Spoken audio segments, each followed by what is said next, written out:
Wayment won the national title in the 3,000 meter steeplechase. We're waiting for her to join us here on the show.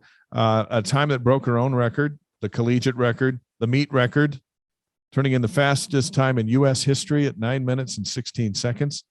The senior is the fourth BYU women's athlete to win the steeplechase championship. Is she ready? Yeah. Courtney, are you with us? Courtney's with us. Outdoor national champ in 2022, indoor 5,000 champ in 2022, 2021 indoor 3,000 champ. There she is. Hey, let us know if we get all these wrong. There's just a giant list. Courtney, if we get anything wrong, you got to let us know. And the thing that I think is really cool, and Courtney's I want to know, Courtney, if this is kind of heady stuff. So you're top 5 all time in the United States now in the steeplechase. And I was looking at 1, 2, 3, and 4, and it's Courtney Freerichs, who's a 2017 world silver medalist and an Olympian. It's Emma Coburn, who's a world champ, an Olympic bronze medalist, world silver medalist, 8-time U.S. champ, 2-time Olympian. 3 is Colleen Quigley, 2016 Olympian. 4 is Jenny Simpson, 1,500 world champ, Olympic bronze medalist. There seems to be an Olympic theme there. Well, this is my question for Courtney right now, and that is, you're better than all of them than when they were in college. So are you going to best everything that group I just read did when it comes down to your career and it's all done? Oh man, I don't know. I mean, I guess time will only tell, but I have big goals, and I'm excited to see what the future unholds, and I'm excited to just put my head down and work, because I'm in a, it's a different league being with professionals versus NCAA. And so I'm excited for what the future holds, but I guess time will tell on that. 9 minutes and 16 seconds is your big run. We're going to show some video of that here in a sec. 9 seconds ahead of the field. And we were talking about that a little bit when we were together today on BYU Sports Nation, but now you can give us the real answer. How cool was it to be 9 seconds ahead of everyone else behind you? I think it was cool. I'm going to be honest. I really haven't thought about it that much. I feel like I was just so in my own world and not worried about what anyone else was doing. I was kind of just in my own world and listening to what Coach Taylor was telling me to do during the race. And I think I just really focused in on what I was going to do and get my goal. And my goal was to run about a 9:15. And so, we were there. And we're watching some video now of you on that final lap. You look really comfortable. So when you're running a steeplechase 3,000 meters, are you comfortable? Are you kind of fighting pain as you're coming around that last corner? Yeah, you're definitely fighting pain for sure. I mean, the thing about the steeple is you have to respect all of the barriers, because your legs are fatigued in a different way, because you're hurdling and you're, pushing off of a barrier to get through the water. So there's definitely a lot of pain, but it's, when you're racing against the clock, you kind of don't think about the pain, but you just respect the barrier. And this was your first outdoor title. How different is it running out there in the rain compared to the indoor titles that you've won? It's very different. You have to be ready for any sort of weather, right? The prelims on Thursday, it was really, really hot. And then this day, it doesn't look like it in the screen, but it was pouring rain. And so it's different, because you have to be ready for all different elements. And, at least on indoor track, exactly what the weather is going to be like, because it's in a controlled environment, When you step on that track, I mean, Courtney, you knew you were the best out there. When you stepped up to the line, you knew you were the best out there. What's that like to say, hey, doesn't matter what the elements are, because I'm the best in the rain, I'm the best in the sun, I'm just going to run this. I mean, do you think that way? Do you think I'm going to run this field into the ground and I'm going to go out there and break a record? Or what's that mindset when you toe that line getting ready to go? Yeah, I don't think I go in with that mindset. I think maybe last year at NCAA's in outdoor, it was a similar scenario where I had the fastest time leading in. It looked as if I was the favorite. I was predicted to win. It should have gone that way, and it didn't. And I ended up fourth. I ended up, making not the right tactics in 2021. And I also stumbled off the water jump and I ended up fourth, which is still fantastic. However, nothing's guaranteed. Just because you run a fast time, just because maybe you are the best out on the field and maybe you are the best on the line, but nothing's ever guaranteed. And that's a lesson that I did learn. And I felt like I learned it kind of the hard way. But I just had to have faith in what I can be and what I can do, and faith in what like me and Coach Taylor have done, and in my workouts and in my training and in myself, and just let faith be over fear. Question from our global live stream tonight for you, Courtney. How did you get outside of your own head under so much pressure? Yeah, so something that Coach Taylor always talks about is that pressure is a privilege. If there is pressure, that means people believe in you. And it's all about how the idea of you view pressure. And it's something that I view as a privilege, and it's something of an opportunity.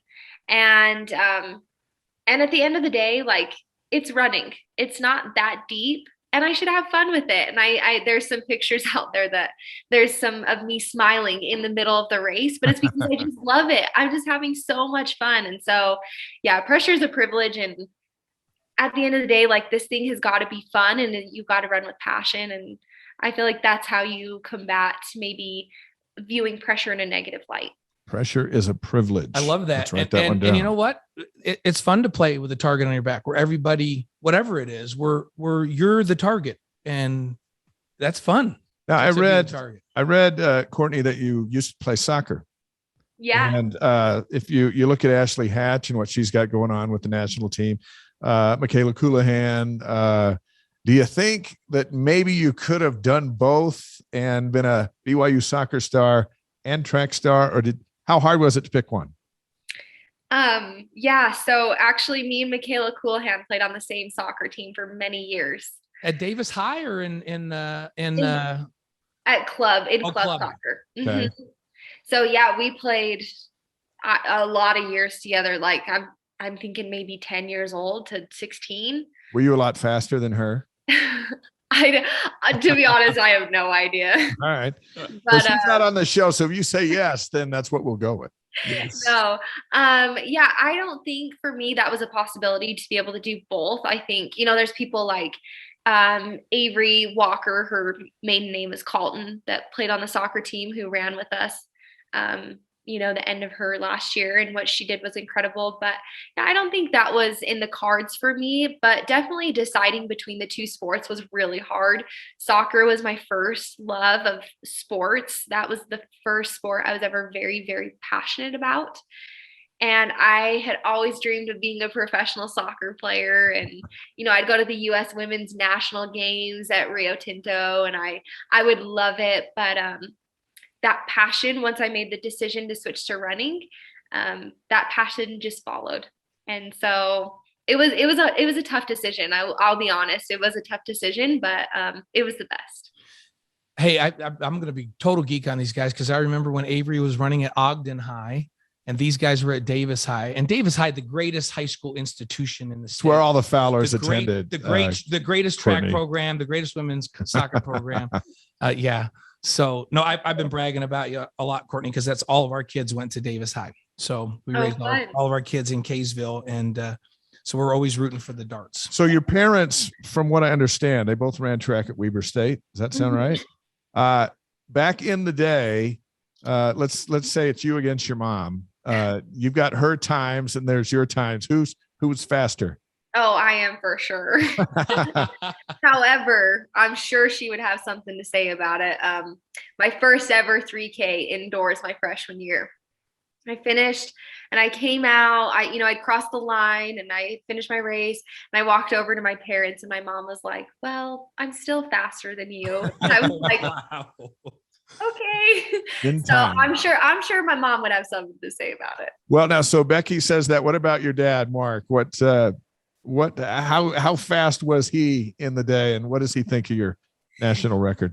My dad was a 2-time All-American, so he has his own accolades that speak for that. And he trained with a guy who had the collegiate record, and all the things. And so my dad was legit. But he's just really proud. He loves that it's a bond that him and I can share. And I think he's just super proud. He's probably my number one fan. So is that right? That's awesome. Yeah. Hey, well, be nice to your mom when you go in and you say, "Hey, all Americans in the kitchen." Just know that's going to leave her out. So be careful with that. Courtney, and you've had great coaching from your folks and at Davis High, and then you've referenced Coach Taylor a couple of times, and boy, she has really taken the women's track program at BYU to the next level for sure. What has she meant to you as a coach and to this program? Because I was watching her reaction as you were coming over that last barrier. I think she would have just jumped out on the track and ran right alongside. Almost did, actually, in the stands. What's it like to work with Coach Taylor? It's incredible. Honestly, Coach Taylor, she has so much love inside of her, and she genuinely loves this team. She loves this sport, and she has so much passion and belief, and it runs deeper than running. Yes, she is so good at pulling out potential, and she is so good at believing in people in the highs and in the lows of the sport, but it runs deeper than that. She's so involved in our personal lives, and I think that's why we have a lot of success. The way she always says, like, well, I'm not a magician, but she is. There is magic surrounding Coach Taylor, and the energy, the love, the passion, the faith, the belief, like, it's unmatched. It quite honestly is just unmatched. And that's why you're seeing what you're seeing from BYU women's distance is, it starts at the top, and she has set a very great example for all of us to look at and try to emulate ourselves. Courtney Wayment's with us on the Wise Guys. A couple more questions, and we're sure glad that you've carved out some of your Tuesday with us. Let's talk about your road to the Olympics. There's a couple of things that have to happen, including next week when you're back at the Outdoor Track and Field Championships on the same track that you just dominated on. So there's this one, then there's another one, and then there's something else. Walk us through the steps as you chase your dream here. Next week, I will race at USA's. Prelims are on Friday. Is that the 24th, I believe? Yes. Next Friday. And it's similar to NCAA's where you have to make it to the finals. So you have to, I'm sure it's top 5 next 2 fastest times. So you have to be top 5 in your heat or the next 2 fastest times to make it to finals. And then you have to be top 3 in the finals in order to make the world team. And, it is a goal of mine, and, it's the first step, but nothing's guaranteed. Like, I know I've run fast and I know that I've had success, but nothing's guaranteed. And so you just have to go down into the race and think, like, I'm just going to give my best. And that's what I can offer. So. Well, you're about to turn pro, and Blaine and I can both attest that it's fun to get paid doing what we love, as opposed to working through it at a scholarship. And there's NILs and all that stuff, but it's not quite the same.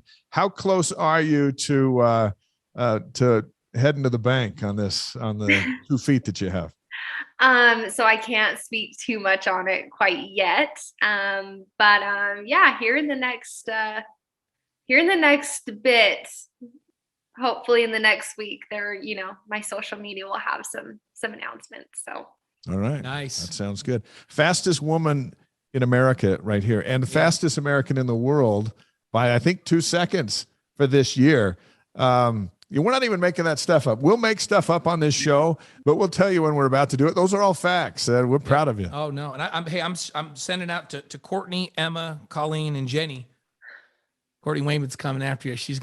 Her resume is going to look better than any of those when it's all said and done. Hey, when you continue in the big time and take it to the next level, we'd love to have you back on the Wise Guys, and we wish you nothing but the absolute best moving forward. And a great representative of BYU and all that it stands for. So congratulations. Thank you so much. Thanks for having me on. I appreciate you guys. We only have national champions on, so you got a phenomenal one coming up. Ashton is awesome, so I'm excited. People are asking out there in the world, what's your socials? There's like how can they follow you? Where do they follow you? Yeah, so my social media, it's all the same. It's at Courts of Sport 20. And it's Courtney Wayment for most things, but Courtney Wayment Smith for like Instagram and Facebook. So. Okay. Nice. Okay. We'll let the world connect with you. Everybody give her a follow and watch her. Thank you. Have a great night. Guys. Courtney. Yeah. All right.